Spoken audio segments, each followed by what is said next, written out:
formations. They ran a lot of spread formations. You work on red area, you work on third down, you work on their regular running game, you work on their play action game, you work on all their what we call their out people, where they have two halfbacks in the game, whether it was Ronnie and Ricky or whether it was Cobbs and one of the other two guys. That's a lot different than when they have like a regular fullback like Polite in there.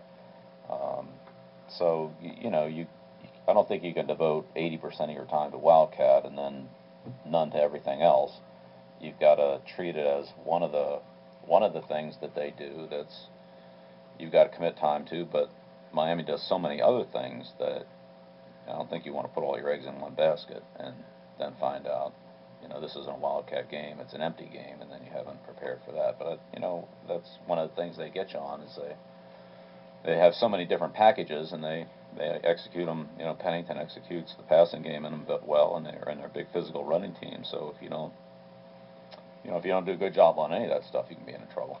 It's not just that, but that's part of it. And that's another it's not a log on the fire, and that's just another thing to prepare for. So.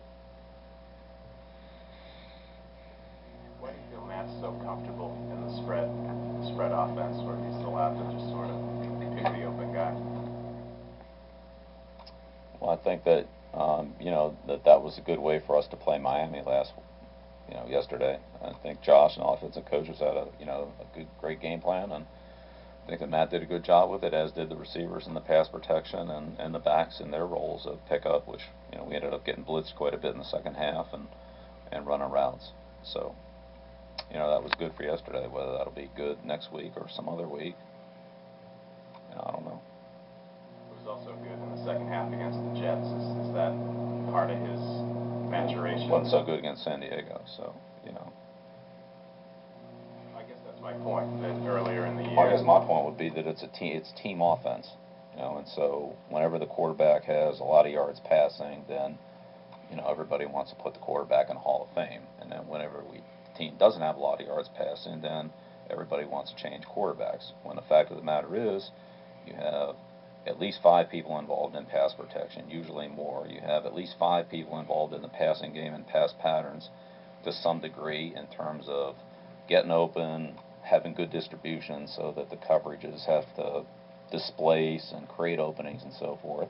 And then you have the guy throwing the ball and you have guys catching it. So when 11 people are doing a good job on that, then you're probably going to have good offensive production. When you don't have 11 people doing a good job on that, or if it's poorly coached, then you're probably not going to have a lot of production on that.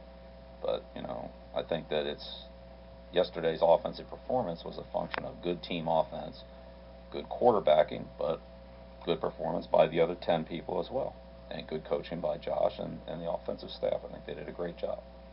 So, I think Matt executed it well, as did the other 10 people who were out there on the field.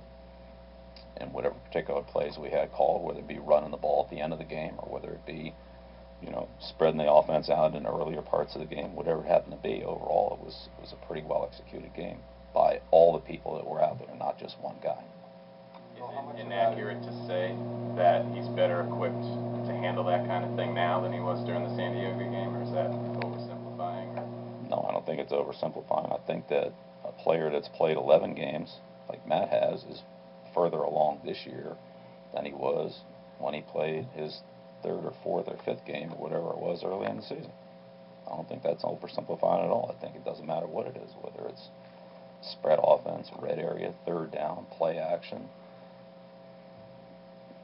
blitz, max coverage, max blitz, all the stuff in between. I think that there's progress in every area and more experience and more comfort and better decision making and better timing by the quarterback, by all the other players on the field. I mean, we've had almost 80 practices, God knows how many walkthroughs and meetings. We played 11 regular season games and 4 preseason games. So, I would think after 15 games and all the practices and all the meetings of doing that it would have been better than what it was, back in August or September. I mean, that's just the natural progression.